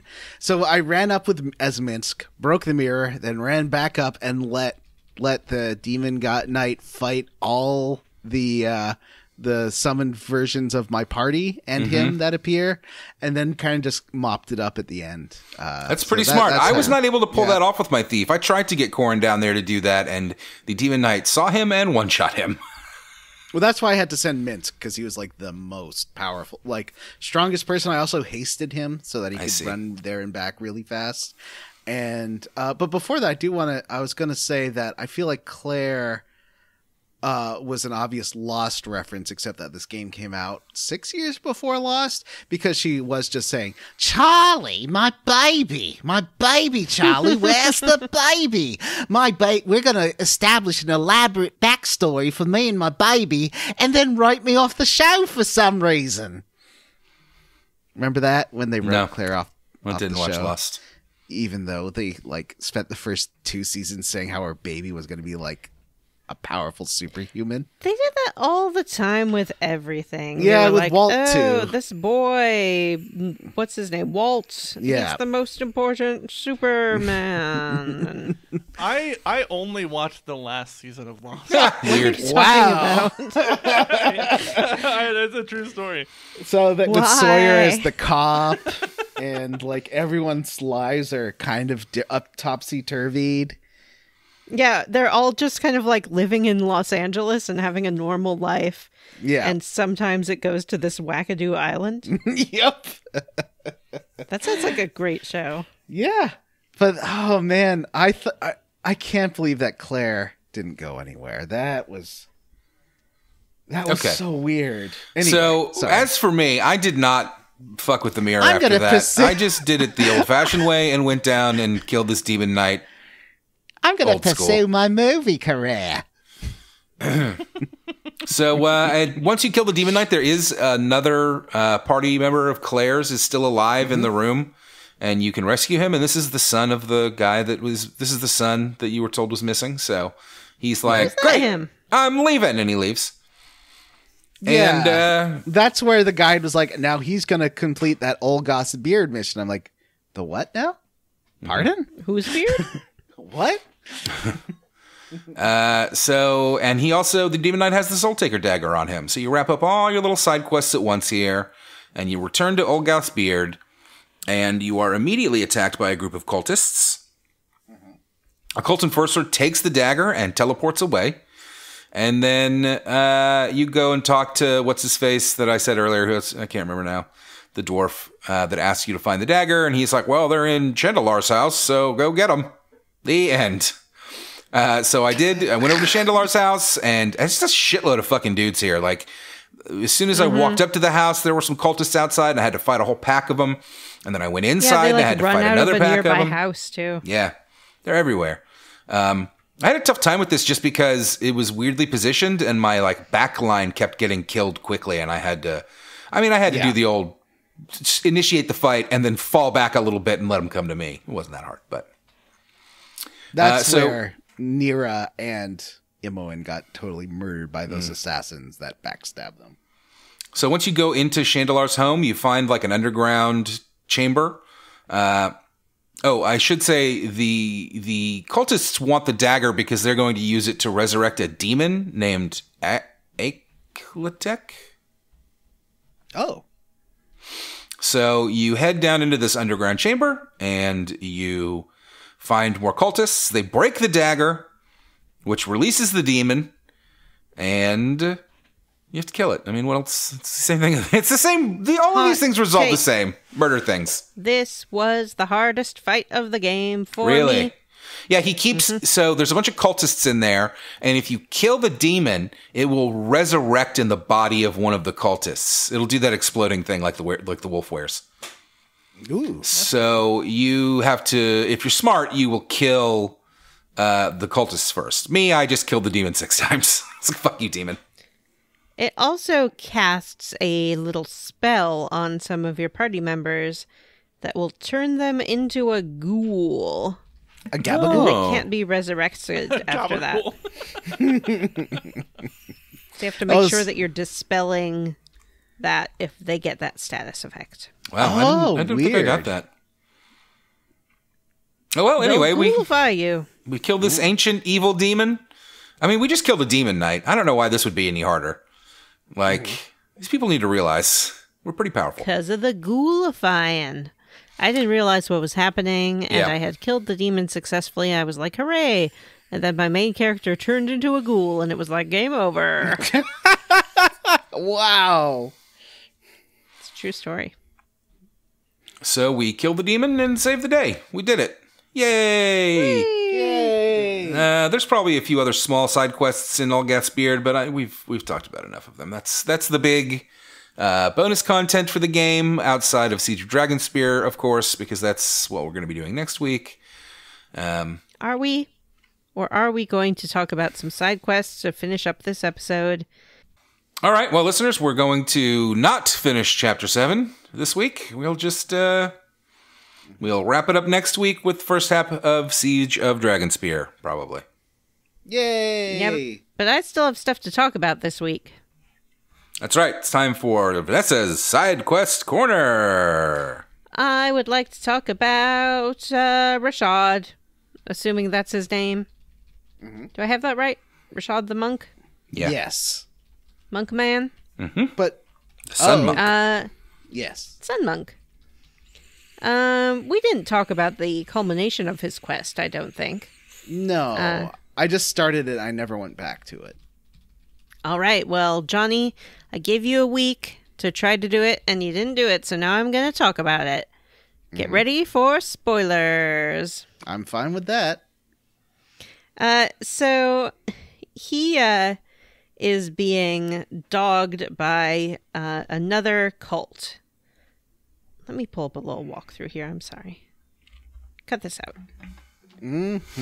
I believe it begins with you getting attacked in Baldur's Gate by some Dark Moon monks. Yes, that's who they are. You find a letter. The Dark Moon. You find a letter from like a guy telling them where to find you, and then you have to go hunt him down in Baldur's Gate. And He's like one of those taverns. Yeah. I think that he like pretends to like be not so bad of a guy. He's like, they were going to kill me. Like, I didn't have a choice. And I was like, oh, cool. Like, I don't want to, like, that's fine. Like, it sucks that you did that, but you know, you don't have to be an asshole. And then I met him. He's like, but meet me here later and I'll, I don't know, tell you where to go. He's going to show us where they're hiding out. But then he betrays us because it turns out that he seems like a great idea. Yeah, I did too. But then it turns out that he is a Dark Moon monk initiate himself and was just trying to lead you into another trap. Yeah, he's like, I bought you the guy so you can kill him and I can be a real Dark Moon now. This happens all the time in these RPGs. We really need to be less trusting. But then what are we supposed to do? Go around killing people for no reason? We can't do that. Oh, what a dilemma. So after this, we learn that the Dark Moon monks have holed up on Cloud Peaks, which is a mountain way, way, way to the southeast, like all the way, essentially. So we have to tromp all the way there. On the way, if you've been getting to know Rasad, he tells you the story of how he became a monk. He says that he used to be a real garbage orphan, him and his brother, garbage orphaning around the streets. And then one day the monks saw them garbage orphaning and was like, hey, how about you be a monk instead? And so they did that. Then when they were doing their monkey duties, his brother was like the super best monk, the coolest monk anyone's ever seen. And they one night were out wandering about and they saw, I think, a woman being attacked, and Rasad was helping her, and his brother chased off after the attackers and was killed. And Rasad regrets it deeply. He's like, oh, if only I had been a better monk. You as your character could comfort him and tell him that he had to save that lady. But he's very tormented by his past. So once we get to the Cloud Peaks, you come across a group of people. It's some Dark Moon monks and applicants, and the monks are just like kicking the shit out of the applicants. They're like, they're straight up murdering them. They are just killing these people. Yep. So you can help them or not. If you help them, they'll give you an oil of fiery burning, or you can just watch the monks kill the applicants and then kill the monks yourself. I had a weird bug with this, but I'll tell you about it in a minute. I did too. Maybe it was the same one. There's some snow trolls and lots of wolves or winter wolves. Winter wolves, if you take their pelts to a guy in that mining town, he'll buy them for like 500 gold apiece. It's a pretty good deal. Nashkel. Yeah, old Nashkel. And you work your way up this long staircase to the Moon Monk Temple, and there you see a man named Gamaz. Who is Gamaz? Why, it's only Rasad's dead brother. What? Not and he's so like, hey, dead. what's up? Yeah. It's like, I'm not so dead. I'm mostly alive. And I did decide to worship Shar now because the moon is way cooler than the sun. And you suck. Finger guns. Pew, pew, pew. Yeah, he does that classic, like, the evil will give me more power than the good will, and blah, blah, blah. But that doesn't turn out to be the case, does it? Yep. Well, he kind of, like, turns tail and runs into the temple, and he's like, get 'em, everybody! So you fight everybody, follow him into the temple. This is where I got a bug. Is this where you got the bug as well? Yeah, Matt? it is. The monks that I didn't fight over at the entrance suddenly were like, "We'll get him!" And then they just kind of sat there, and the camera kept jerking over to them, even though it was behind the fog of war. So I was just getting the dialogue of like, "Kill him!" And I had to like walk back around and go wipe them out. Yeah, to get it to stop. It was really fucking annoying, irritating. actually. Yep. It's like it kept going back and forth between them. So you enter into the temple, and Gamaz, when you encountered him, was really upset with his brother. He's like, "You never took me seriously. You always thought I was the worst monk, suck monk. Whenever we had to train and fight, you always pulled your punches, and you never let me live up to my full potential." And you can be like, "Rasad, is that true?" And he's like, "Yeah, it's true. He says that the best monk, coolest monk." Yeah, he says that he could tell that winning meant a lot more to Gamaz, so he never really tried when it was them. He always let Gamaz win. Yeah. I do that sometimes with some of my friends, and I think it's not necessarily the most generous thing to do. Sometimes I have to stand up for myself a little bit more and me be the winner for once. Yeah, like Smushmouth this week and how I let you all win. No, that was really nice of you. Made me feel special, Matthew. You find a couple of men in a cage in this temple. Oh, this is great. Jasper Banff and Basando. And they will do you the labyrinth riddle, as we like to know it. One of us always lies, and one of us tells the truth. We all love these. Yeah. But in this instance, they don't know which one of them is going to lie and which is going to tell the truth. And if you get the answer right, they say, you have to open one of the doors first or else we'll both die. And we don't know which one of us is going to lie and tell the truth when you ask us the question. It's very overcomplicated. It's really overcomplicated. They're both really invested in you getting the question right. But one of them always lies and one of them tells the truth. So if you know how to solve this puzzle, it's really easy. How do you solve it? You ask the one what the other one would tell you. Yep. But how is that solving it? You open the opposite door of whatever they say. How does that make sense? Okay. I'm really bad at logic problems like this, and this comes up all the time, and I've never really been able to wrap my mind around how it works. Okay, well, let's see. Let's say that it's me and Matt, right? Mm-hmm. And Matt tells the truth, and I always lie. Okay, that's true in real life as well. Yeah. Yeah, that's true in real life as well. As established last week on the show. Yeah. So you ask me, which door would Matt say to open? I know that Matt would say to open his door because that's the good door. But I lie to you about what Matt would say, and I say Matt would say to open my door. So you know the answer in this case would be Matt's door. But what if it was opposite? What if Matt was telling the lie and I was telling the truth?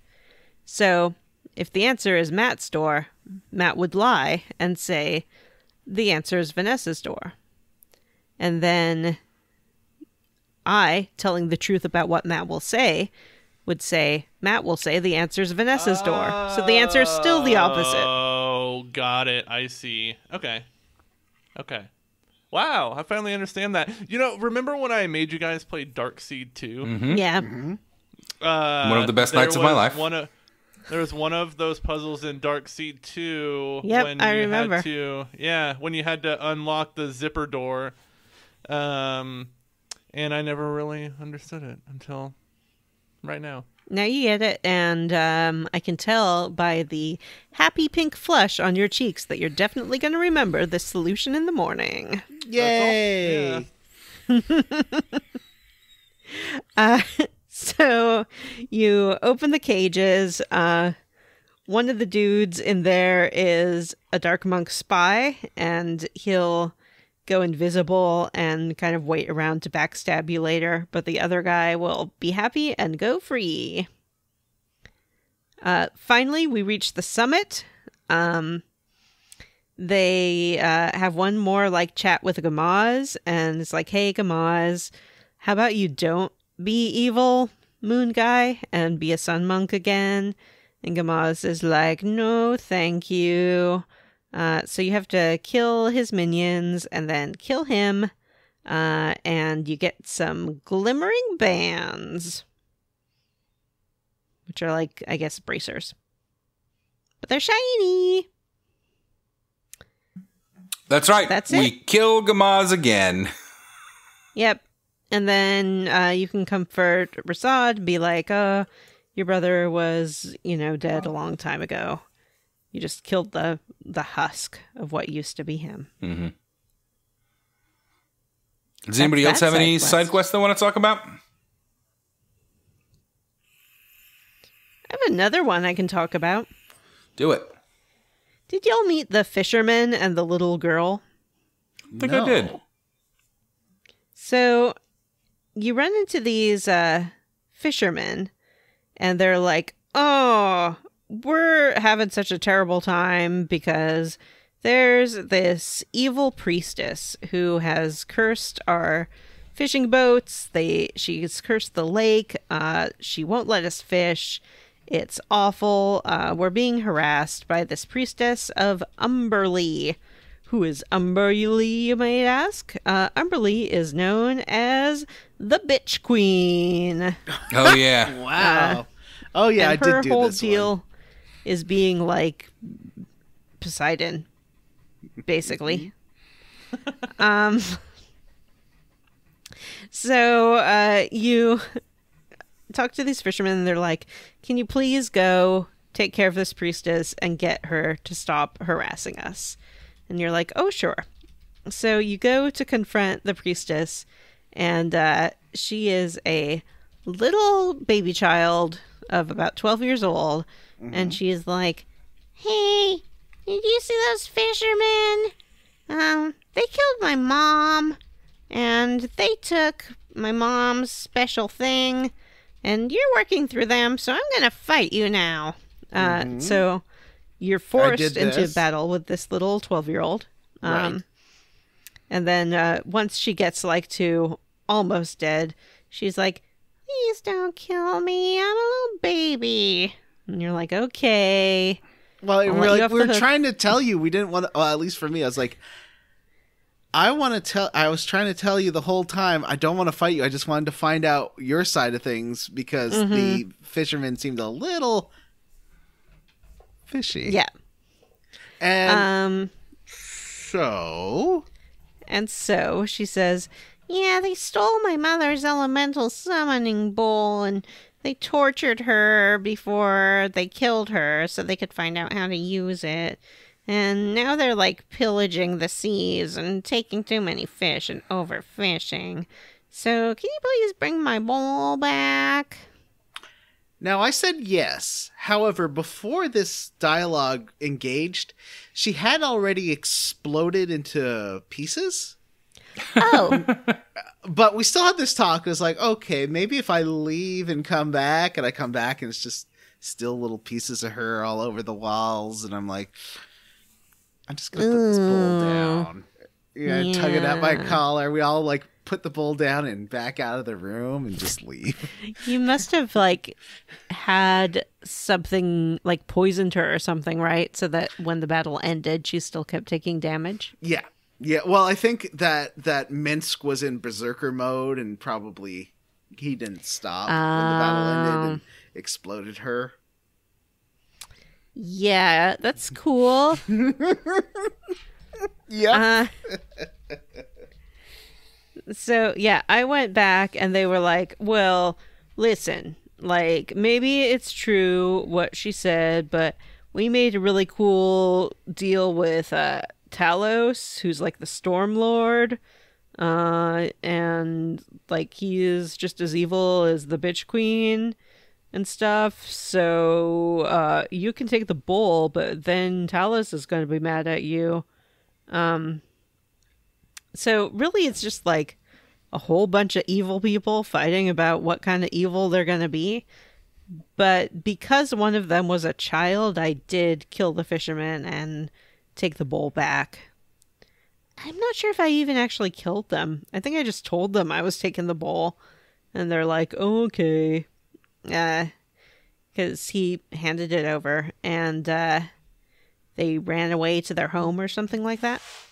So I took the bull back and gave it to the little girl. And she's like, wow, thanks. I don't have any reward for you because I'm just a little girl.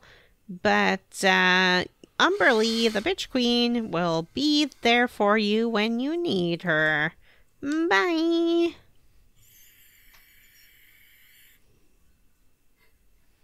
Bye. And actually, there is a reward from her.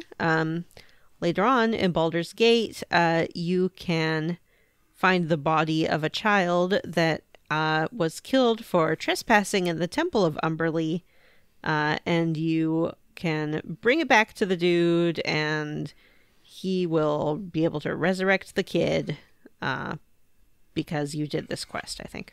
I did this one. I talked about this one last week, and you also can just pay them like 2,000 gold for the body. Oh, yeah.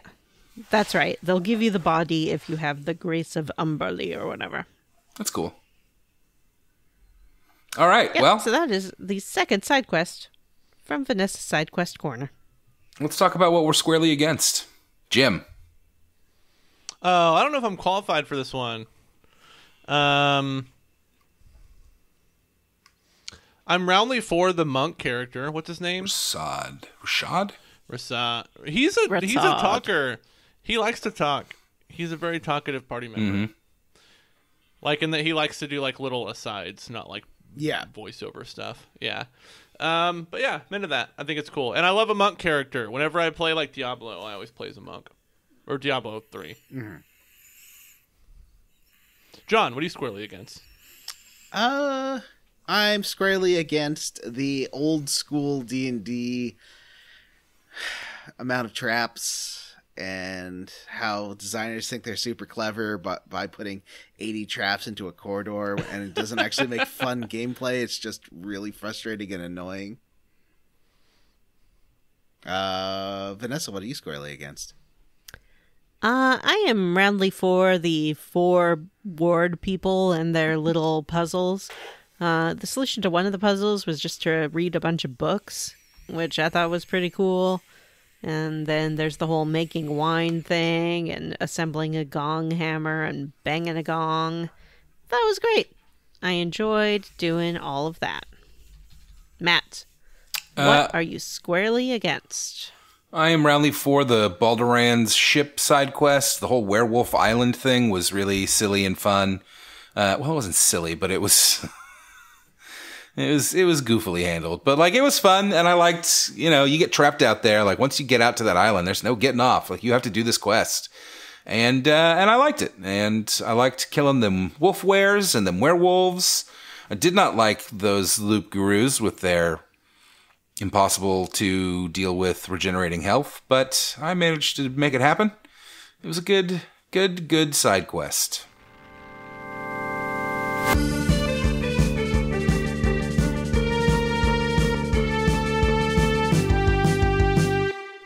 All right, do we have any emails?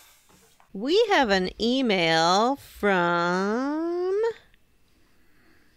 Ricky. Ricky says, Ricky hello, Tiki Tabby? Square Roots. You said... Ricky Tiki Tabby? That's the one. Hello, Square Roots. You said you wanted more emails, so here's an email. You're welcome. Ricky. Thank you, Ricky, for your literal interpretation of the request. Yeah. Listeners, send in some more emails. Yeah, we like them. Let's see what else we got in here. We got an email from Salt and Straw Ice Cream that says, on your mark, get set, goat. Black olive. I didn't write that subject line. Black olive, brittle, and goat cheese. That sounds really good. Ugh, it sounds fucking terrible. Ooh, I love black olive and goat cheese. All right. Hey, Jim, why don't you tell us why don't you tell us all about the Patreon? Hey, our Patreon. Hold on, let me start over. We have a Patreon, and on that Patreon, we have an absolute slew of bonus content. We've got some level up episodes. We've got some commentaries on great movies. We've got some games. We've got some guest hosts. There's a whole ton of stuff on that sweet Patreon. If you'd like to sign up for that Patreon, you can do so at patreon.com/squarerootspodcast. For $3 a month, you get access to all that sweet bonus content. For $5 a month, you get access to all that bonus content, plus the ability to vote on the games that we play on the show. We have a vote live right now. Right now, in the lead is the Final Fantasy VII Remake, followed pretty closely by Legend of Dragoon. Let's go Legend of Dragoon. I really want to play Legend of Dragoon as well, so... I'm not putting my finger on that scale. Listeners will choose what they want. It never makes a difference. You're right. Yeah. In fact, I think when I complain about a game, it has the opposite effect. So, yeah. Yeah. If, like I said, if you would like to sign up, you can do so at patreon.com/squarerootspodcast.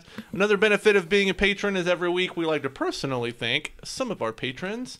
And I will kick us off this week by thanking friend of DeSoto, Aaron O'Toole, Slightly Aroused Grandma, Jerry Schreffler, Josh Holt, Ron, Maybe I'm Just a High-Tech VI Hat That Thinks It's Ben, Ari Corpivara, Shin Megami Tensei 3 in 2023, and Mary, Queen of Scoffs.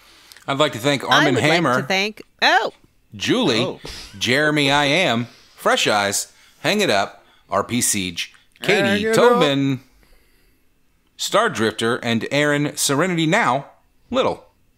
Serenity Now! I would like to thank...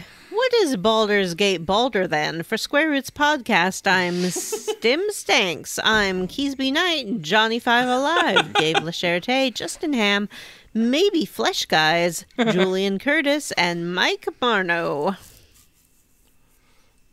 I would like to thank... Scroll. Hey, it's me, Imoen. You're a queer fella. You're a queer. How dare you? Esteban Gonzalez. That's the second reference to John's homosexuality in tonight's episode.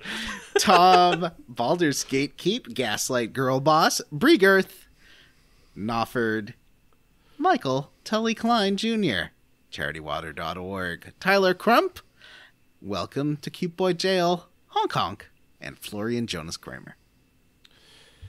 All right, that's it for this episode of Square Roots. If you'd like to have an email read on the air, you can send it to squarerootspodcast@gmail.com. Come hang out with us at our Facebook group, the Square Roots Podcast group for smart, cool, very attractive people, or find us on Twitter at Square Roots Pod. You can rate us, review us, and subscribe to us on iTunes, on Ghana, on Stitcher, on Spotify, wherever you listen to podcasts. Thanks to Stephen Morris for his Square Roots theme. You can find Stephen on Twitter as Beige on Beige. He's also on YouTube's. Links are in the show notes.